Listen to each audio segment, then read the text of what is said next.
¿Qué tal? Muy buenas tardes tengan todas y todos ustedes. Bienvenidos a esta nueva emisión de IntelliJuris de la serie Hablemos sobre Justicia. Hace unos días, la Suprema Corte de Justicia resolvió dos amparos que hemos englobado bajo el concepto de el caso Gertz, y ambos tienen que ver con las condiciones en una prisión preventiva, en otro caso una orden de aprehensión a dos personas que se les acusa de haber omitido cuidados en la atención del hermano del que entonces no era fiscal, pero hoy es fiscal, Alejandro Gertz Manero. Este caso levantó pues una enorme discusión en la opinión pública y en IntelliJuris hemos creído que conviene hacer un examen un poquito más pausado, un poco más técnico. Sin duda se trata de un caso paradigmático, de esos que marcan la justicia en México, y hay pocos de estos, pero siempre se convierten en referentes.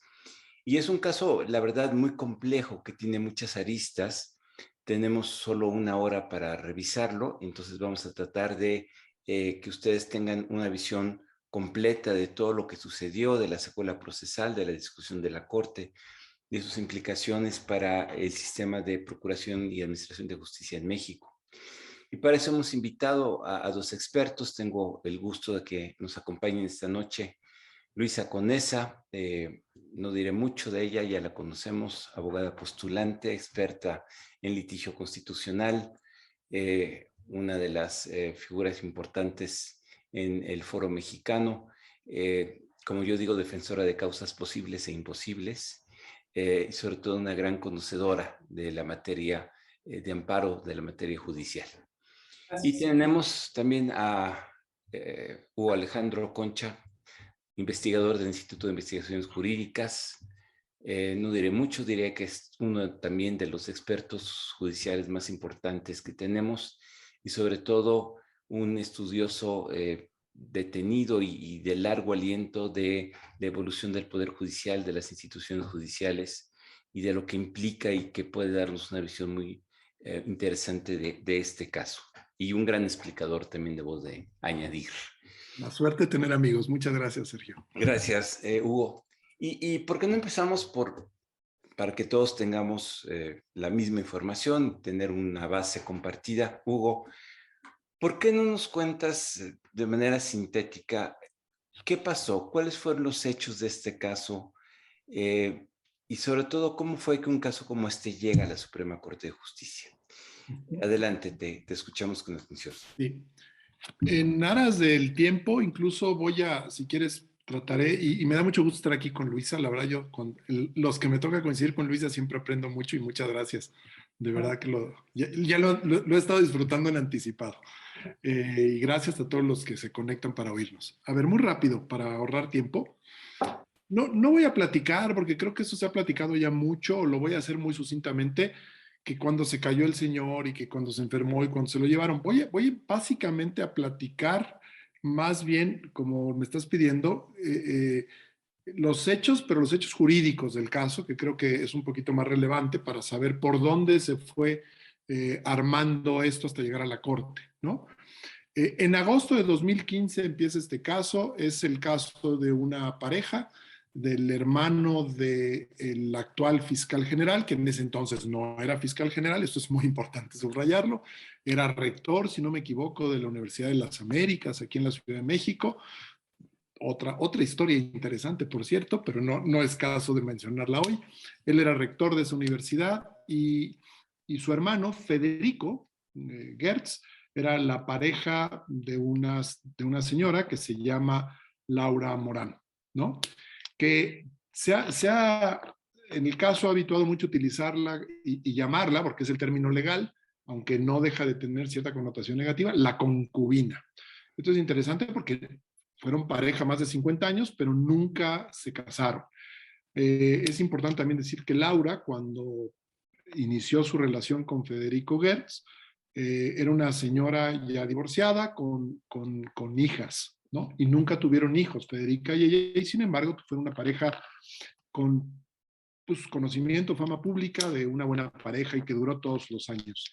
En agosto del 2015, el señor Federico Gertz tiene una caída que se va a ir empeorando con el paso de los días durante el mes de agosto. Eh, durante ese tiempo, pues la señora, que en ese entonces ya tiene 80 y tantos años, pues intenta hacer los cuidados, aquí ya saben, ella desde como se va contando la historia es donde se va colocando, ¿no? Entonces hay que ser cuidadoso, pero intenta tener los cuidados paliativos porque el señor se cayó, el señor también es grande, incluso le bajan la cama para que no tuviera que subir escaleras, porque después de la caída sufría mareos, no se sentía bien, de repente hasta decía cosas sin mucho sentido. Le contratan cuidadores, le contratan enfermera, unas visitas médicas, en fin, los cuidados que cualquier persona que vive en tu casa y se te enferma, un señor ya grande, pues intentas tener. Y estaba en la sala. Además de esto, la señora Laura Morán le avisa al hermano, Alejandro, lo que ha sucedido. El mismo día de la caída, además, vino Alejandro, pasó a recoger a Federico para llevárselo a la firma de unos documentos. Sería interesante saber además el detalle de ese acto, pero en fin, o sea, estuvo en contacto desde el día que empieza el menoscabo físico de Federico. Los días subsecuentes sigue pasando esto, la cosa no va bien, se sigue poniendo mal. Laura le avisa a Alejandro que no ve bien a su pareja, y Alejandro manda unos doctores vía la universidad para que vayan a atenderlo. Los doctores llegan, se hacen cargo del señor, no les gusta algunas de las circunstancias de que si se había desconectado el catéter, que si no, que si le ponen, que si le quitan, pero básicamente así se queda. Después de unos días en donde el señor pues no mejora, sigue en mal estado, básicamente decide, hacia los últimos días de agosto, se presenta un día con una certificación ministerial para una inspección, se presenta con un montón de gente y saca a Federico de la casa y se lo lleva a un hospital privado, ¿no? Se lo lleva y además a la hora de salir, la señora no le avisaron nada a Laura Morán, lo sacan de ahí de la casa de los dos y le dice, y no te atrevas a ir al hospital, porque si te atreves al hospital te voy a meter a la cárcel. O sea, ya en un plano agresivo, enojado, porque tú tienes la culpa de lo que le está pasando a mi hermano. Entonces ahí empieza la hostilidad, ¿no? Estamos a punto de que esto se convierta ya en el asunto litigioso que nos ocupa. Se llevan a Federico al hospital y prácticamente un mes después va a fallecer en este hospital privado y hasta donde se sabe además fallece solo, no estaba nadie con él porque la señora estaba prohibida de ir a visitar a su pareja, en fin. Lo primero que pasa es que hay una denuncia por parte de Alejandro Gertz, primero de tentativa de homicidio, cuando todavía está el señor en el hospital. Tiempo después, una vez que fallece Federico Gertz, esto se abre otra averiguación previa, hay otra denuncia, ahora ya por homicidio por omisión de cuidados. Es un poco la figura que empieza allí. La averiguación previa por el delito de homicidio y que acumula la anterior por la tentativa de homicidio es del 28 de septiembre del 2015. Durante 2016 y 2017, esto es también muy importante decirlo, esta averiguación previa no llega a ningún lado. No llega a ningún lado. Los ministerios públicos encargados de desahogarla no encuentran elementos para consignar ni para llegar a ningún lado con la investigación, no ven que tiene pies ni cabeza, pues ven que lo que pasó pues fue un accidente, el señor se empezó a poner mal de salud, tuvo cuidados buenos, malos, se llegó al hospital, todavía estuvo un mes en el hospital antes de morir. Entonces no ven y determinan en un par de ocasiones durante esos 2 años el no ejercicio de la acción penal. Esto es bien interesante porque también lo que les va a pasar a estos ministerios públicos es interesante. El 21 de julio del año 2020, ya brinqué, 2015 hasta el 2020, se vuelve a abrir una acción penal por parte del Ministerio Público de la Fiscalía de la Ciudad, ¿no? Reanimando, reactivando, digamos, nunca murió el asunto, estaba ahí latente, pero pues se había determinado la no acción el no ejercicio de la acción penal, lo reactivan en el 2020 y esto es importante decir, Alejandro Gertz ya es fiscal general de la República. Una vez que consignan que se presenta esto ante la jueza 67ª de aquí, del Poder Judicial de la Ciudad de México, el Tribunal Superior de Justicia de la Ciudad de México, el 2 de octubre, esta señora gira la orden de aprehensión, y cito, comprobando que hay elementos del cuerpo del delito y de la probable responsabilidad. Hay también que decirlo que el asunto por los años en que se había iniciado, antes de que la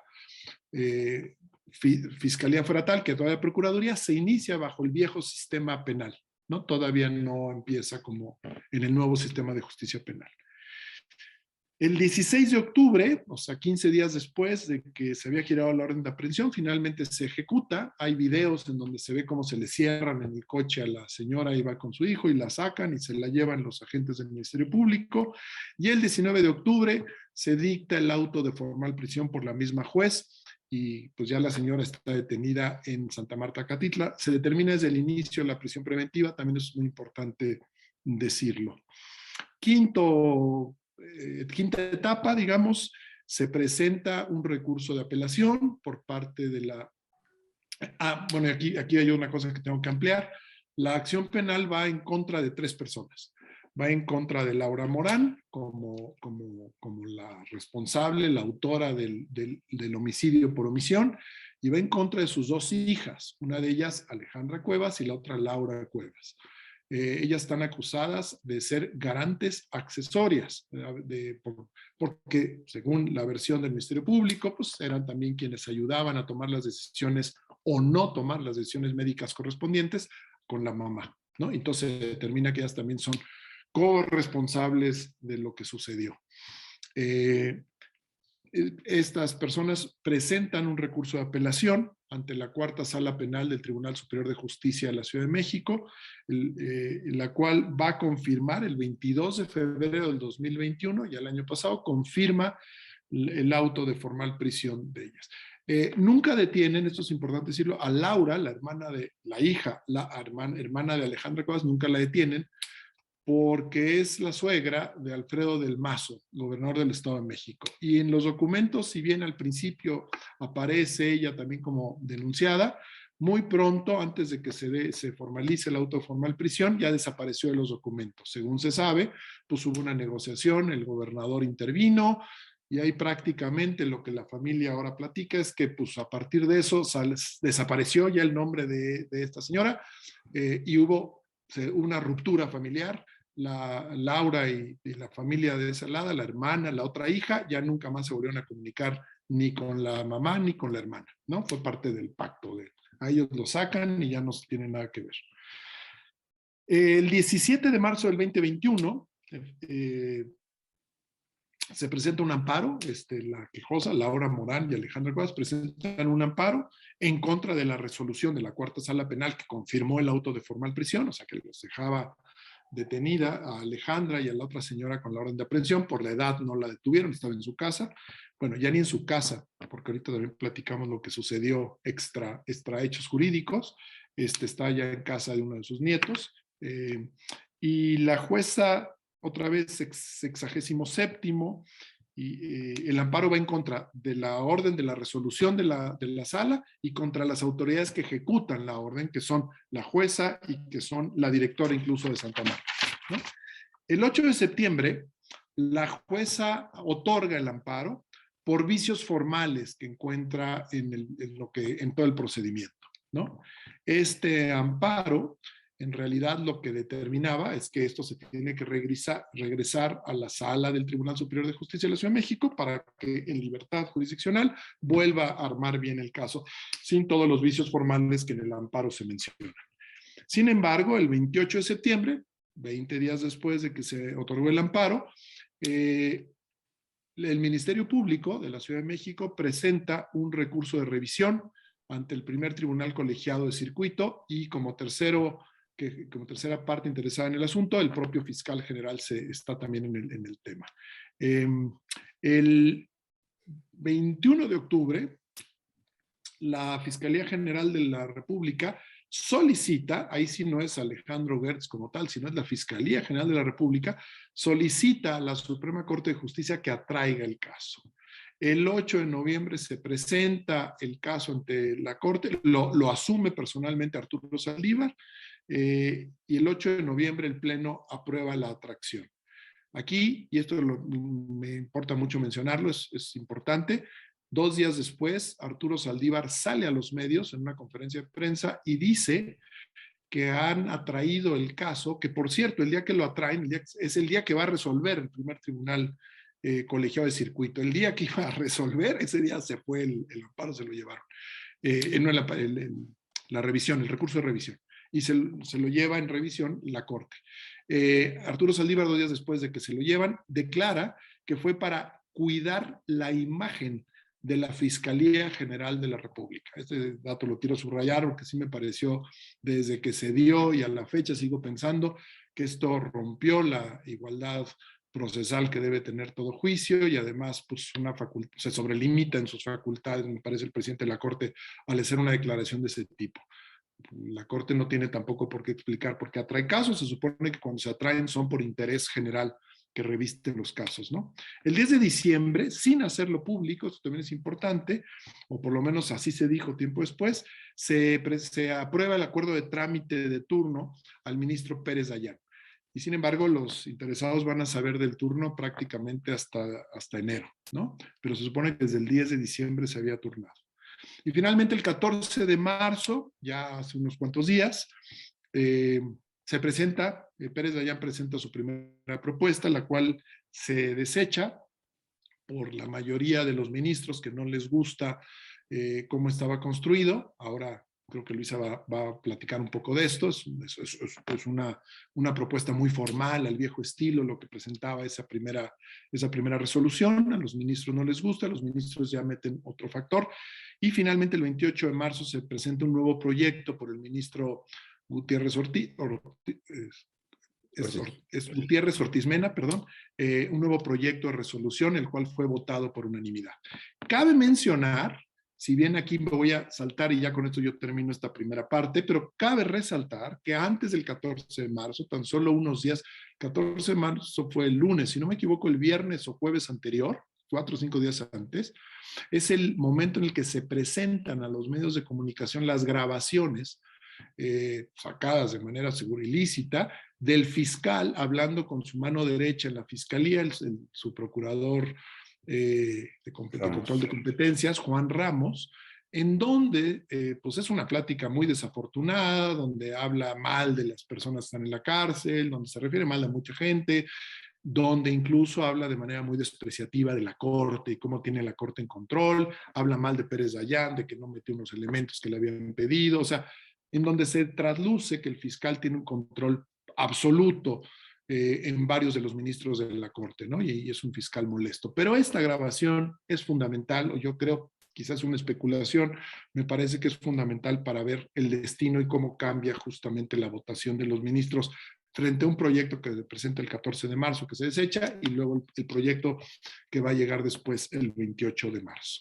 Espero haber sido lo suficientemente claro en esta intervención. Bueno, es un caso complejo, largo, creo que fuiste muy claro, Hugo. Antes de darle la palabra a Luisa, nada más un pequeño punto en el que quisiera insistir. Estos casos de atracción, donde la Corte ejerce su facultad de atracción, entiendo que tienen que tener un criterio de importancia y trascendencia.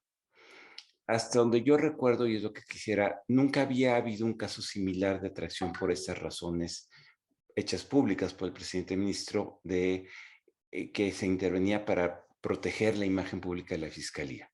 ¿Estoy en lo correcto? O sea, sí marca es un caso que no se había presentado.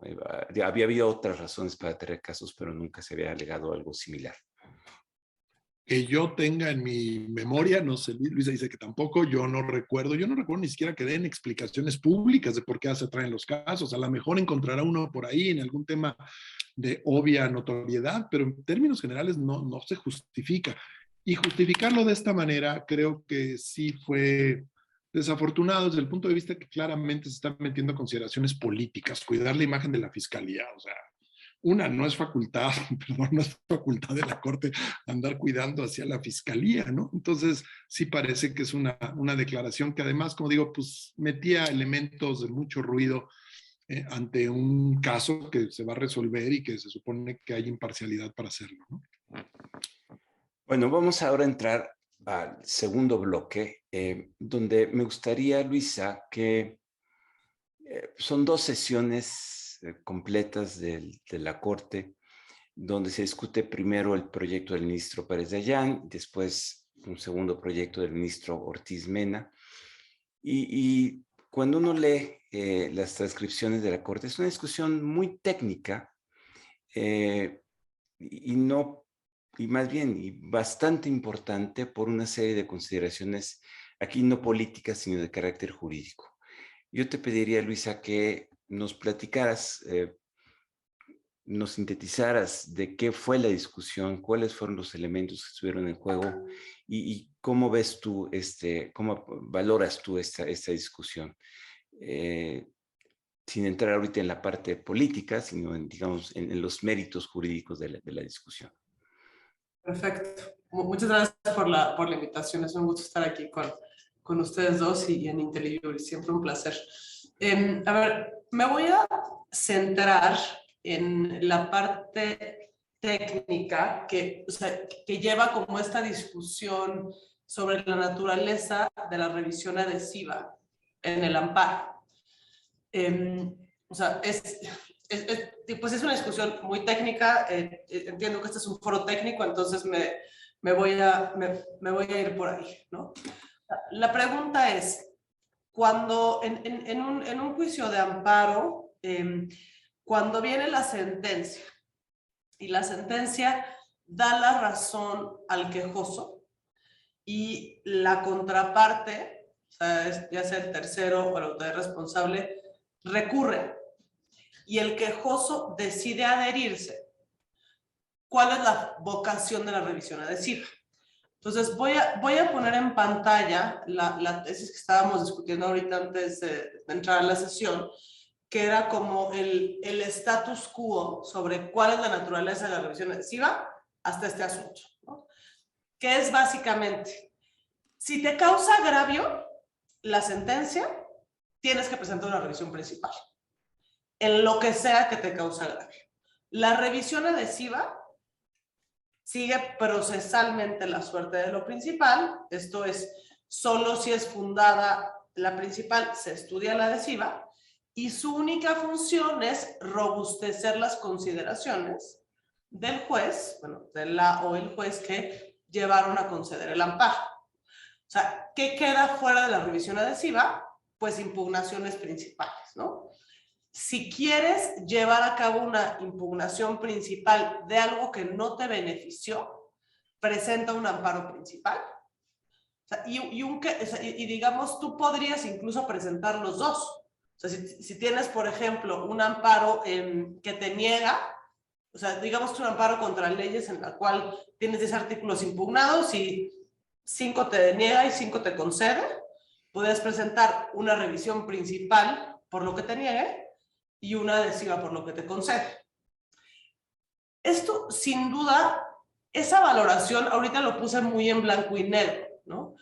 Pero existen casos en donde se vuelve mucho más complejo decidir si es una cuestión que amerita presentar adhesiva, base principal, o si te quedas en la adhesiva, y eso tiene pues que ver estrategia, tiene que ver un poco con feeling, de a ver qué tipo de argumentos hizo la contraparte, vale la pena robustecerlos, y también hay ocasiones en que sí puede llegar a que precisamente por este formalismo o este entendimiento de la adhesiva, o sea, y ahorita me meto al formalismo porque es de la manera en la que se abordó, o sea, si tú incluyes algo que te perjudicó, ese argumento se considera inoperante, que es un poco lo que te dice esta tesis, ¿no? O sea, tu momento procesal oportuno para impugnar algo que no te beneficia es la revisión principal, y para eso tienes 10 días, ¿no?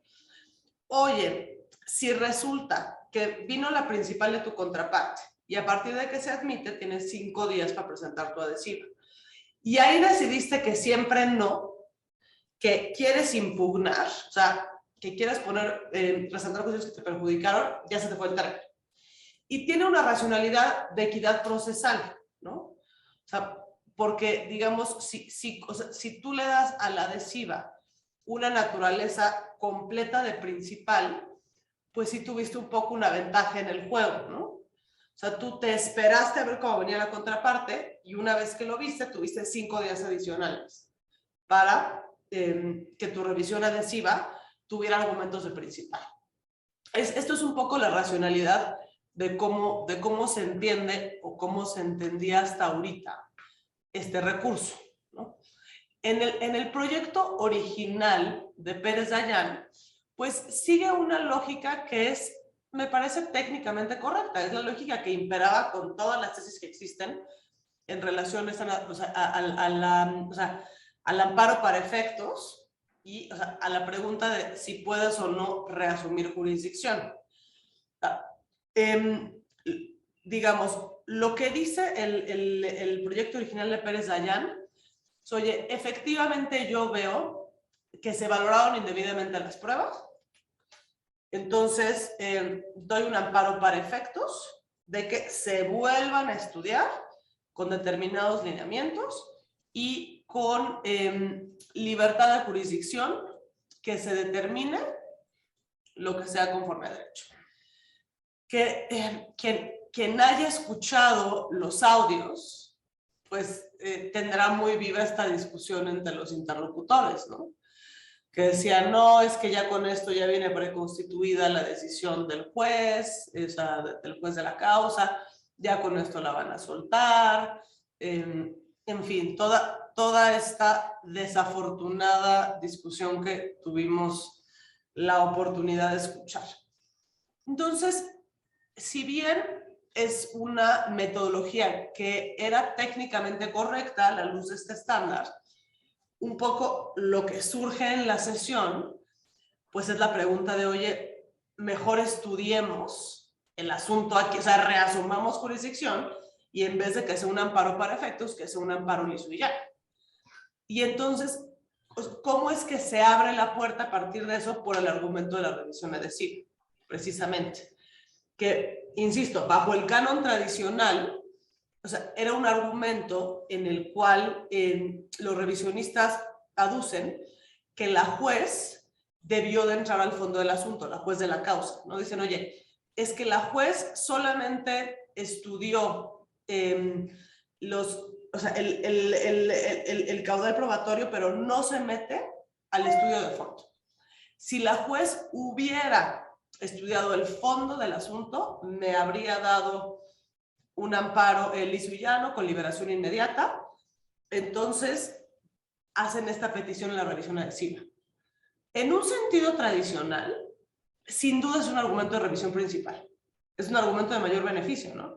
Oye, sí, o sea, estoy conforme con que me diste el amparo, pero no estoy conforme con los efectos, con los argumentos que hice yo valer, ¿no? En algún momento, lo que tú encuentras en el expediente, puedes ir más lejos y me puedes haber liberado. Entonces, la discusión que se da en el Pleno va en este sentido. Debemos irnos con un amparo liso y llano o irnos con un amparo para efectos.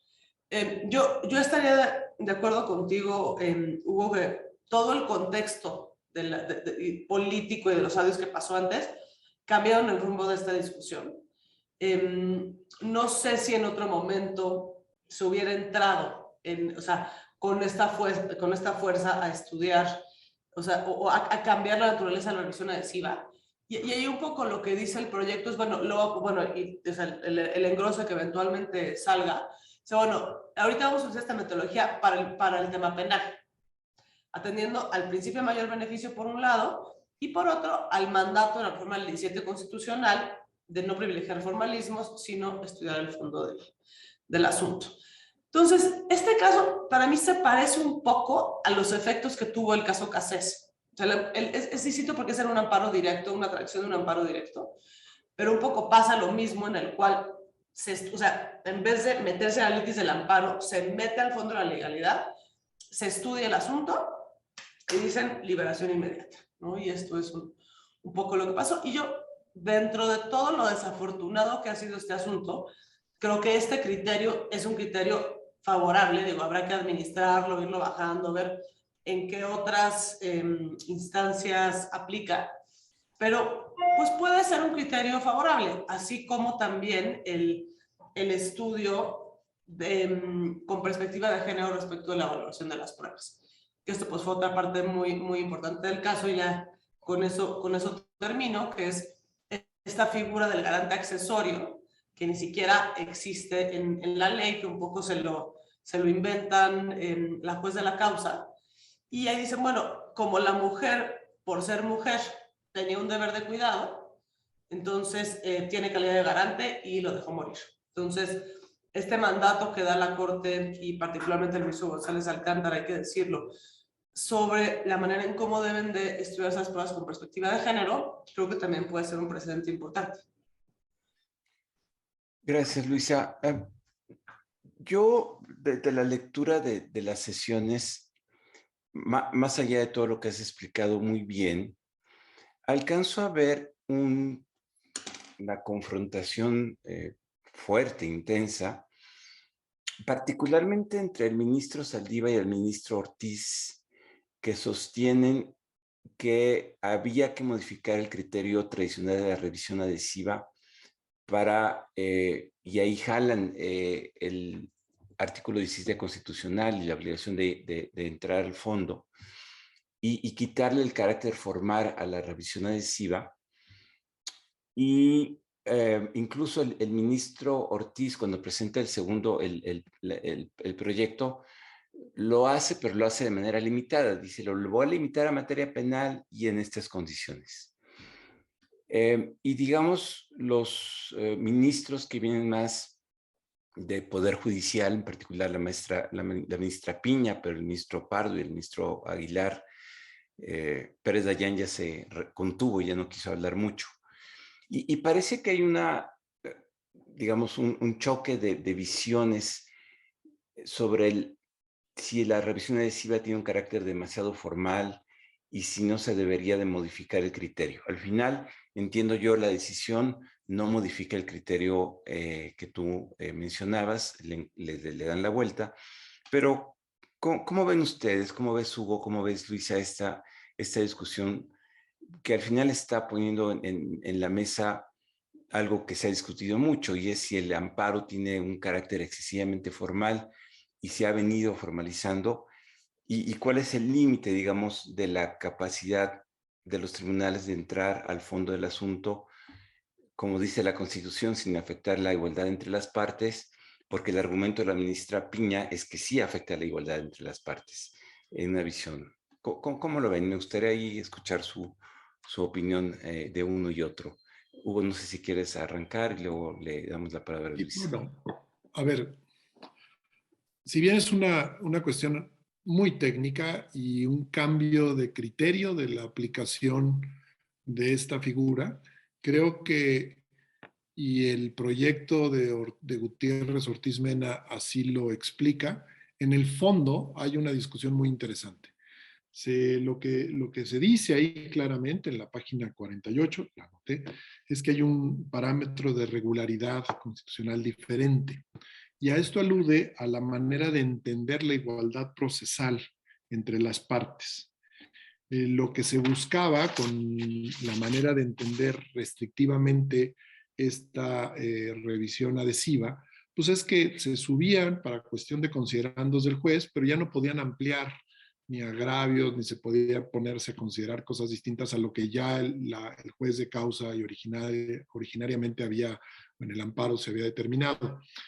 Ahora lo que se dice en esta sentencia es que hay que atender la situación de indefensión que una de las partes puede llegar a tener, y por eso se sujeta o se limita a la materia penal, ¿no? Que en materia penal es necesario abandonar el formalismo por una nueva forma de entender esta igualdad entre las partes, que hay que ver una razonable igualdad de posibilidades en el ejercicio de las pretensiones, dice la propia sentencia.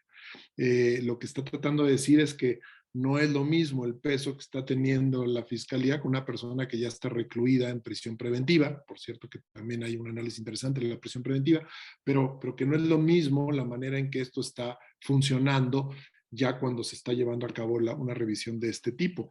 Y en ese sentido se estima legítimo, por parte de la sentencia, que la persona o el imputado beneficiario del amparo se le reconozca el derecho de poder incluir en la nueva litis, en esta revisión, decisiones que no habían sido impugnadas para lograr un mayor beneficio, para volver a encontrar una igualdad. Y yo creo que este cambio de criterio, Sergio, justamente alude, y por lo menos si no, embona muy bien, pues en este párrafo del 2017 que se le agregó al artículo 17, de abandonar un tanto el formalismo del amparo.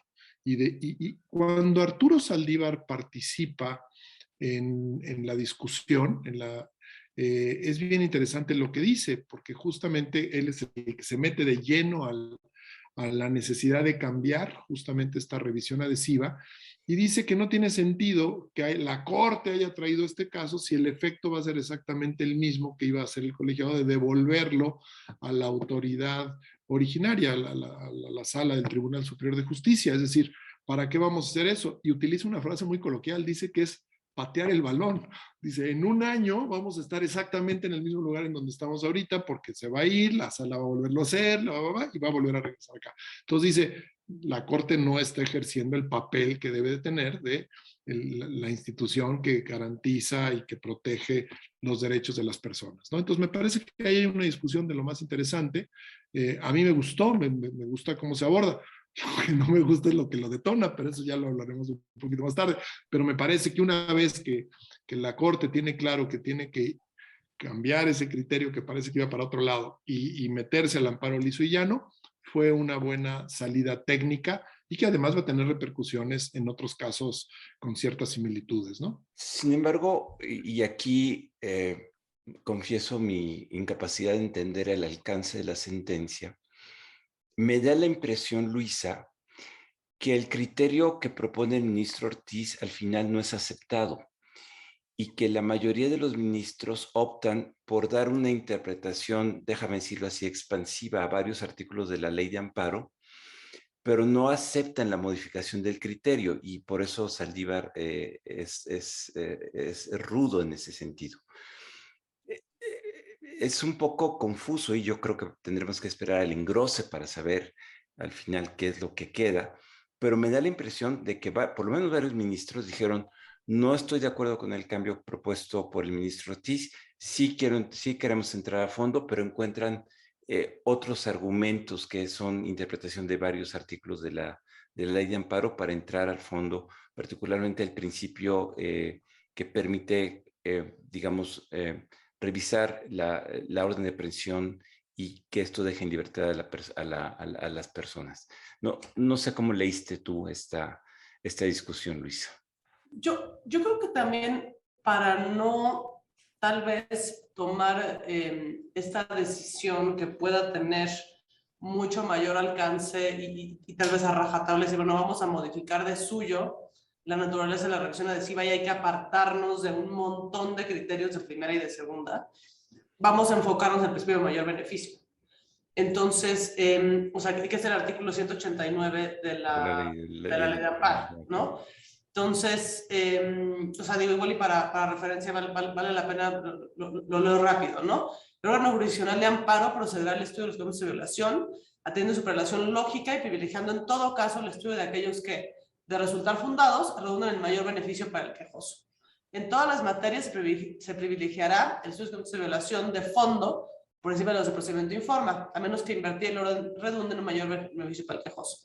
En los asuntos de orden penal, cuando se desprendan violaciones de fondo, de las cuales puedan derivarse la extinción de la acción persecutoria o la inocencia del quejoso, se le dará preferencia al estudio de aquellas aún de oficio. Entonces, con esta puerta, digo, sobre todo en la parte penal, pues tienes la posibilidad de adentrarte al argumento que plantea en la revisión adhesiva. Pero en sentido estricto, pues claro que es un argumento de revisión principal, 100%. O sea, si yo hubiera sido contraparte del asunto, pues diría, oye, no, es que los agravios son inoperantes. Claro. O sea, y sí creo que tiene una parte de razón la ministra Piña cuando dice, o sea, estás generando un desbalance, que es un poco lo que yo les explicaba hace rato, ¿no? O sea, si yo meto argumentos principales en la adhesiva, quiere decir que tuve no solo más tiempo, porque, digamos, me pasaron los 10 días de mi término, o sea, aproveché lo que hizo mi contraparte en la revisión principal. Y al haber visto la revisión principal, puede tener un segundo momento de análisis y meter un argumento, o sea, en mi adhesiva y tornarla principal. Entonces, o sea, creo que el criterio pues, sí, se tendrá que ir matizando y manejando con cuidado en ese sentido. Y creo que otra parte que es bastante interesante sobre este criterio, en el cual, digo, no llegó a decidirse porque no se dio el supuesto, es qué hubiera pasado si Gertz hubiera desistido. Porque, o sea, digamos, o sea, él venía, o sea, al él tener la principal y al ver que el resultado, pues, irremediable, ¿no? No le iba a favorecer, pues, se pudo haber desistido, o sea, o pudo haber, si se hubiera intentado desistir, y ahí, pues, o sea, se hubiera quedado con la sentencia de la, o sea, de la juez de primera instancia, que era un amparo solamente para efectos. Entonces, un poco en un artículo que escribí con otros dos abogados muy brillantes que trabajan en el despacho sobre esta materia, nos preguntábamos, está en el juego de la corte, ¿cuál sería la suerte? O sea, si con el criterio de que la revisión adhesiva ya la volviste principal, entonces, ¿qué hubiera pasado si se desiste de la contraparte, ¿no? O sea, si la corte ya tiene enfrente los argumentos con base en los cuales, con principio de mayor beneficio, sabe que va a dar un amparo lisvillano y entonces se quiere desistir el recurrente principal, esta pregunta sobre la naturaleza de la revisión adhesiva y ahora su nueva naturaleza de principal, ¿te daría para decir que ya no te puedes desistir? Porque yo tengo frente a mí una litis de mayor beneficio. Creo que esa también sería una pregunta interesante para un caso en el futuro. Bien. El tiempo corre rapidísimo. Ahora, déjenme entrar al terreno de lo político-jurídico. Y creo que aquí hay dos elementos. Primero, Hugo, creo que es evidente que hay una injerencia indebida del fiscal en el proceso. Y luego hay una filtración donde parece que quiere tener influencia o alega que tiene influencia sobre algunos ministros, no dice cuáles, que discutió el proyecto con el ministro Pérez Dayán. Pero si leemos el proyecto del ministro Pérez Dayán, que como ya explicamos, pues lo que hacía era en técnica rigurosa decir, lo regreso al juez para que vuelva a emitir la sentencia. Alguien podría, pensando mal, y aquí admito que estoy en plena especulación, ahí el alcance de Gertz era mayor. O sea, probablemente lo hubieran devuelto y el asunto hubiera tenido otra suerte. ¿Qué nos dice del sistema de justicia esta injerencia del fiscal? ¿Qué nos dice estas conversaciones con los ministros? ¿Cómo afectó la discusión? A mí me parece que la afectó, pero me gustaría saber tu punto de vista de cómo y en qué dirección. ¿Hubiéramos visto el mismo resultado, la misma discusión, si no hubiera habido estas filtraciones? En fin, ahí la dejo. Es lo que ahora los jóvenes no entienden cuando nosotros, los que estamos aquí, sí decimos la pregunta de los 64,000 pesos. No sé si les ha pasado que los chavos ya no entienden qué quiere decir eso. Era un programa de tele de premios y el mayor eran los 64,000 pesos. Es una pregunta compleja, Sergio. Yo creo que hay dos formas de abordar el análisis político del caso. Uno, necesariamente tienes que ver todo el contexto de lo que ha sido la Fiscalía General en estos 3 años de gobierno, ¿no? Desde que se instauró esta Fiscalía General por primera vez, y lo otro quedándote en el caso muy particular y especular un poco de por dónde iba con los elementos que existen, que si las grabaciones, que si lo que había dicho Saldívar, que si En el primero de los casos, lo voy a hacer los dos muy resumiditas. En el primero de los casos, pues la verdad es que tenemos un fiscal que ha dado muy pobres resultados, que ha instaurado una justicia muy selectiva, ¿no? Que ha dado muestras de que incluso técnicamente no es muy capaz y no entiende muy bien las cosas. En algunas pocas entrevistas de las que ha dado en algún momento, que se estaba peleando por lo que hacía la UIF, que si la UIF no le hacía los casos completos, si no le hacía las averiguaciones completas, él no las iba a hacer. Y la verdad es que decía algunas cosas verdaderamente preocupantes, pensando que era el fiscal general de la República y que no estaba entendiendo qué le tocaba hacer a cada quien. En otro momento, el fiscal también nos da muestras de que su mayor preocupación era y fue cambiar la ley, porque la ley original a través de la cual se le nombró a él, era una ley que le ponía un montón de controles y le ponía varios mecanismos de rendición de cuentas, con los cuales además después de casi 2 años no los cumplía. Y finalmente hace suya el presidente una iniciativa que crea Gertz para cambiar esa ley orgánica que nunca se le dio oportunidad de que se trabajara bien. Y la nueva ley orgánica de la Fiscalía General de la República es un auténtico retroceso, es una ley que prácticamente vuelve a establecer con nombre distinto porque se llama Fiscalía General y es autónoma, pero lo que eran las Procuradurías Generales anteriormente, ¿no? Totalmente con una estructura de embudo en donde todas las decisiones importantes recaen sobre el fiscal general y el fiscal general puede parar y hacer lo que quiera dentro de la institución. Digo, para decirlo muy resumidamente. Ese es Gertz, ¿no? Ese y algunas otras cosillas por ahí, casos que se conocen. Entonces, eso no da muy buen contexto para el actual del fiscal. Y este caso en particular sí es un caso donde el fiscal mismo pues invirtió buena parte de su capital político. En otra de las cosas que sacan de las revelaciones que hace Julio Scherer directamente en una revista de circulación nacional, que no dije el nombre, dice que en una reunión básicamente el enojo de Scherer es porque solo le pidió un favor y el favor es que lo ayudara a que se mantuviera esta señora en la cárcel. O sea, la animadversidad utilizando a toda la institución y pidiendo a otras instituciones del Estado que mantengan a esta señora en la cárcel. Es increíble que tanta energía del fiscal encargado de la inseguridad en México, como si no tuviera casos y casos por resolver, asuntos pendientes que ver. Su preocupación era mantener a su ex sobrina política en la cárcel. Y eso lleva a especular de por qué. ¿Por qué tanto odio con estas señoras? Hay de todo tipo de especulaciones. Las más importantes es que porque Federico era el prestanombres, que el lavado de todas sus cuentas y toda su riqueza que tiene por el mundo perdida y que no quiere pues que en el litigio de la herencia eventualmente esto se lo vaya a quedar la familia, ¿no? Digo, es una especulación que se ha escrito, que está por ahí. Yo creo que todavía hay camino que recorrer y la familia va a tener que decir mucho al respecto o iniciar justamente acciones legales. Pero en fin, esta parte del contexto general creo que es importante tomarla en cuenta porque pues sí pinta un fiscal muy particular.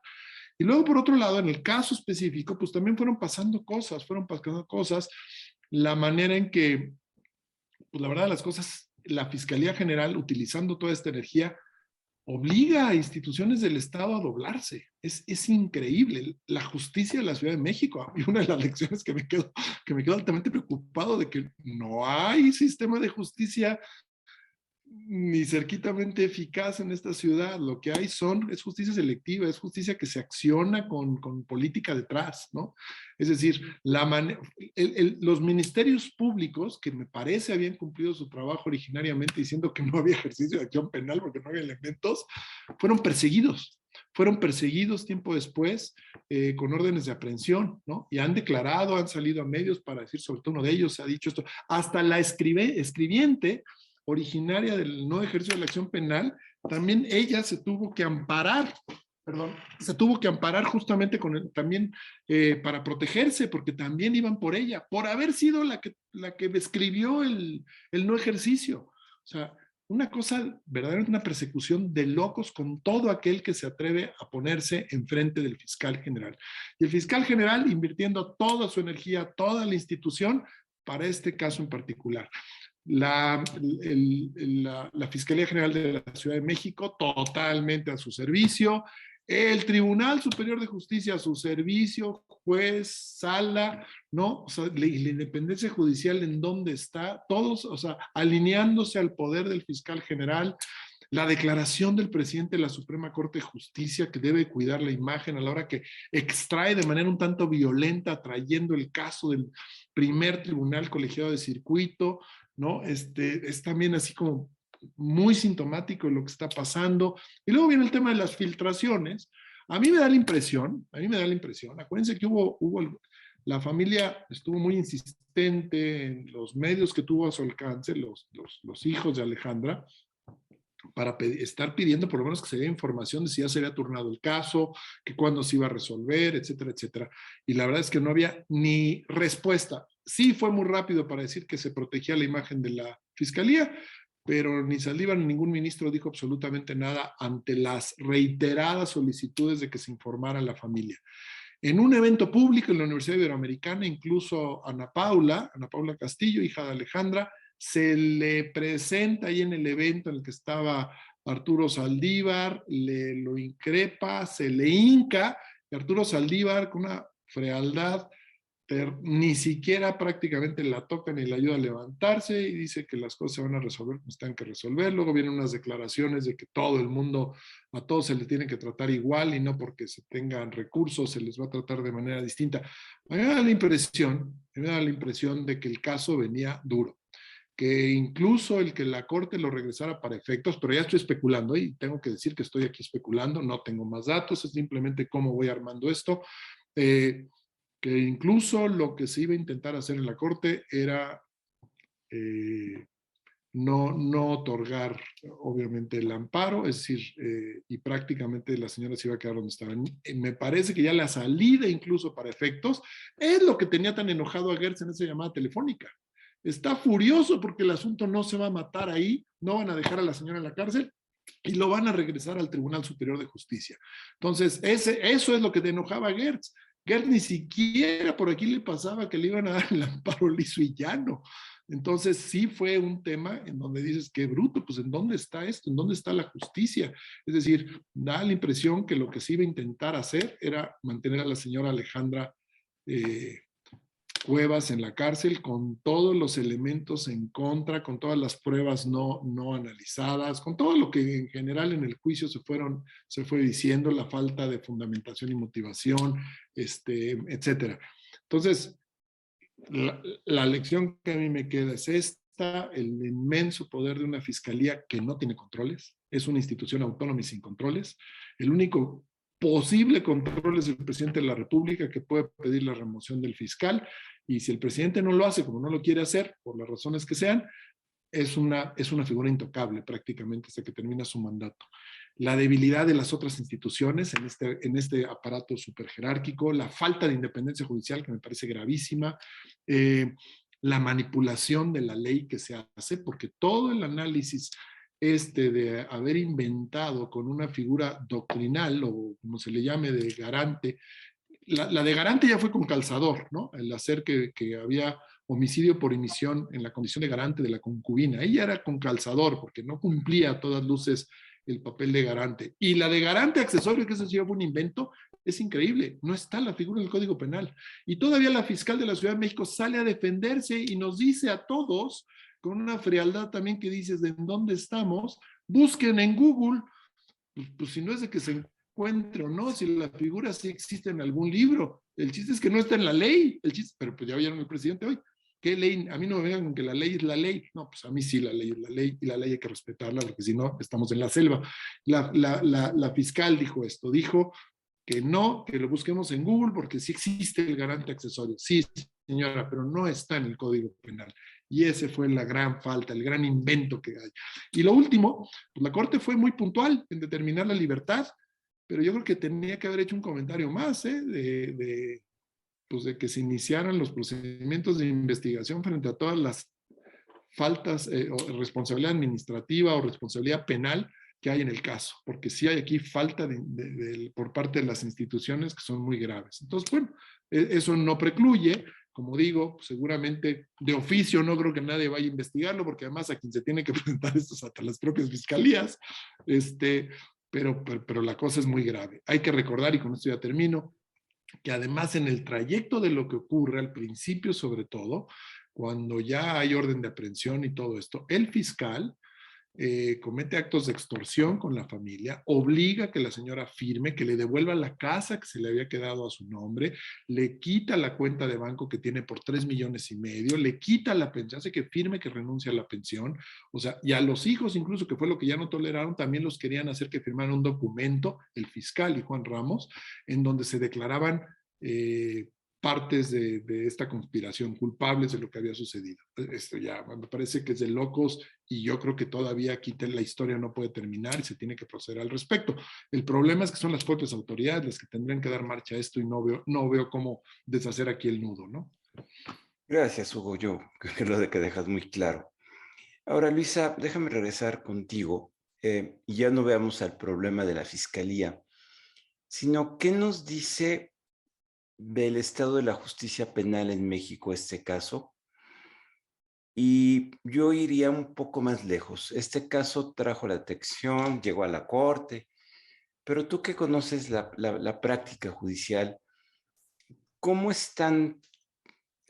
cómo está funcionando la justicia penal? ¿Cómo está ejerciendo su función la justicia federal a través de los diferentes mecanismos de amparo? ¿No hay una discusión de fondo también que tendremos que estar teniendo sobre el problema que no hemos resuelto de una justicia penal que funciona mal, a veces demasiado formalista, a veces demasiado superficial o a veces demasiado liberal, no sé, dependiendo de los casos? ¿Qué te dice a ti este caso? ¿Qué lecciones deja? ¿Cuál sería, déjame ponerlo, el final feliz de esta historia?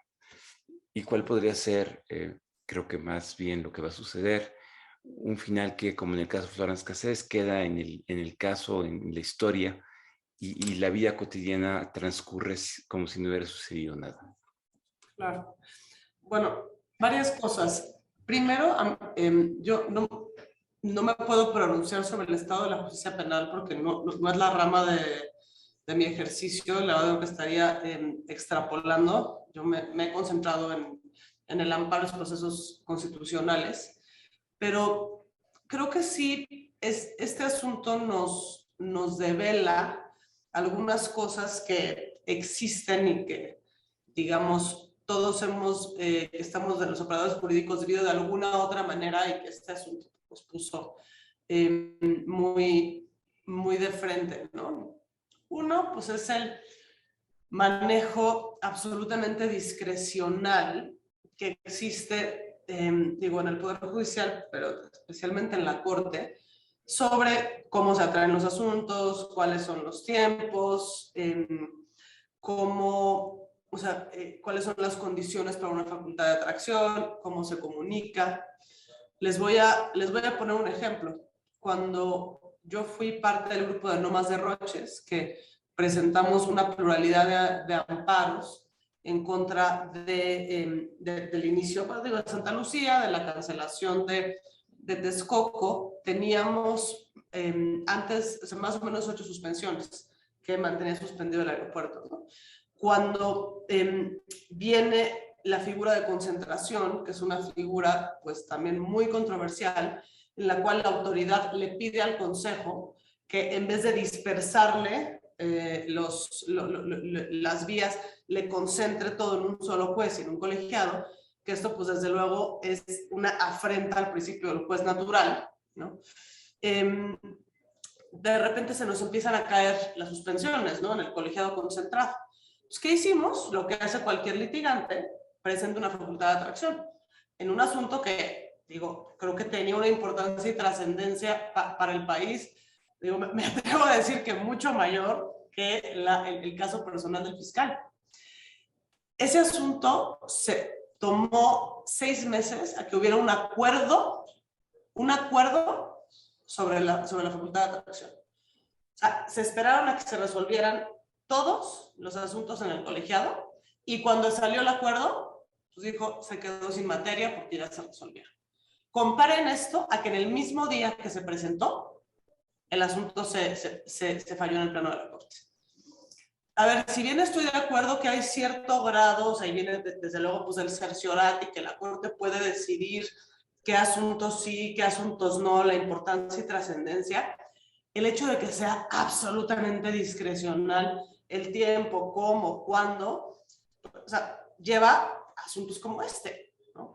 Y yo creo que esa sí es una reflexión que debemos de llevar. La reflexión del alegato de oídas que se ha planteado también hace mucho, eso de reflexión importante, en qué condiciones pueden hablar las partes con los ministros, debe ser equitativo. Bueno, en el modelo de Estados Unidos, las dos partes hablan del principio de contradicción. Claro, pero es que pues ven 15 asuntos al año. O sea, en un modelo que la Corte ve 3,000, pues es sumamente difícil decir que tenés que tener principio de contradicción cuando en la sala ves 40 asuntos a la semana, ¿no? Pero probablemente podríamos pensar en o reflexionar sobre una mejor manera de lo que está ahorita, cuando un caso de esta naturaleza lo pone de frente, ¿no? Otro tema importantísimo en el cual creo que debemos estar muy atentos es la resolución de la acción de inconstitucionalidad en contra de la ley Gertz, ¿no? O sea, ya vimos lo que hace un fiscal que no tiene controles. Es la acción de inconstitucionalidad 98 del 2021 que está en el Pleno. Yo creo que toda la atención del foro y de la sociedad debe de ser si vamos a permitir que exista una ley como la que existe cuando ya vemos cuáles son las maneras de utilizarla, ¿no? Otro tema fundamental que ya lo mencionó Hugo, pero creo que vale la pena puntualizarlo, pues es el mecanismo de remoción del fiscal. O sea, todos los tiempos de la fiscalía atendiendo a la reforma original, o sea, a la reforma de 2014, o sea, generar un fiscal autónomo cuyos tiempos no se emparejaran con los del presidente, ¿no? O sea, que no fuera el fiscal del presidente. Tenía esta figura de pase automático que fue pues muy criticada por algunos activistas que vino todo el movimiento de fiscal carnal, que creo que a toro pasado, o sea, hubiéramos estado en un mucho mejor escenario a ver, no estoy pronunciándome sobre la figura de ese fiscal o no, pero tener un desfase institucional como está planeado, porque ese es el modelo. Así como el modelo es que un presidente no nombre 4 ministros, porque cuando tienes un nombramiento de 4 y tienes el candado de los 8 votos, o sea, de verdad, no quiero decir que todos los ministros que se nombran por un presidente votan con el presidente. No estoy afirmando eso en ninguna medida. Pero lo cierto es que los tiempos escalonados tienen una finalidad. Entonces, tenemos el tiempo desfasado y tenemos un proceso de remoción en el cual solamente el presidente decide si lo renueva o no lo renueva y se lo propone al Senado, y el Senado tiene 10 días para objetar. Y entonces, después del escándalo que vimos con este asunto y el presidente se voltea y dice, yo confío en él, tenemos nada que hacer. Y ese me parece que es el gran escándalo, entre todos los demás, pero creo que hay que aplaudir la decisión de la Corte, pues sin duda tenemos jueces en Berlín, qué bueno que esta señora salió, era una afrenta a la justicia absoluta, que con lo que todos leímos del caso estuviera en la cárcel. Pero así como en el caso Cassés, que sirvió para que en ese caso la señora saliera de la cárcel con el criterio del efecto corruptor, pregúntenle a los penalistas cuándo han visto, en un caso que no sea ese, que se aplique el efecto corruptor. Es más, utilizando el efecto corruptor, se pudo haber sacado inclusive no tenían ni que modificar toda la naturaleza de la versión adhesiva.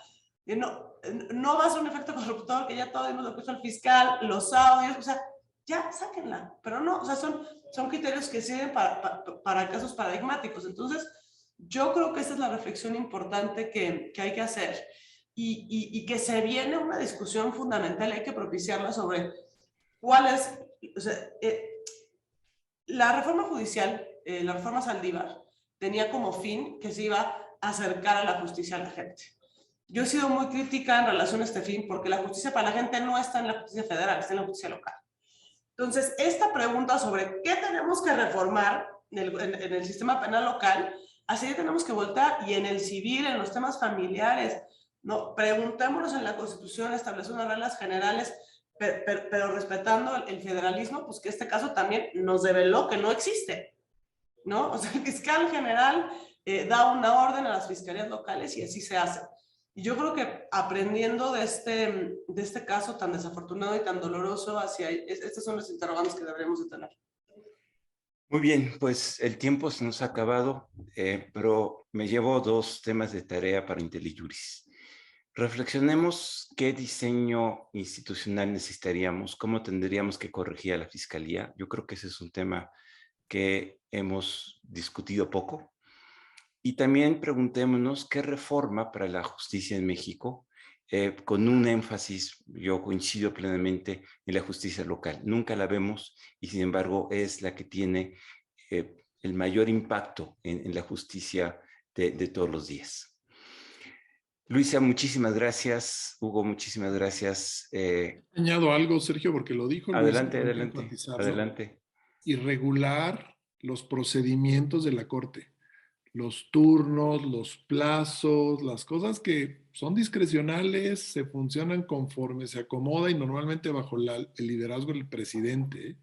Y eso está totalmente abierto y creo que ya no estamos en tiempos de que un tribunal constitucional opere de esa manera. Desde luego. Pues muchísimas gracias, muchas gracias a todas y todos que nos acompañaron esta tarde-noche. Quedan muchos temas en el tintero. Vamos a seguir platicando con Hugo, con Luisa. Muchísimas gracias. Gracias a todos. Nos vemos próximamente en la nueva emisión de IntelliJuris. Hasta luego. Gracias.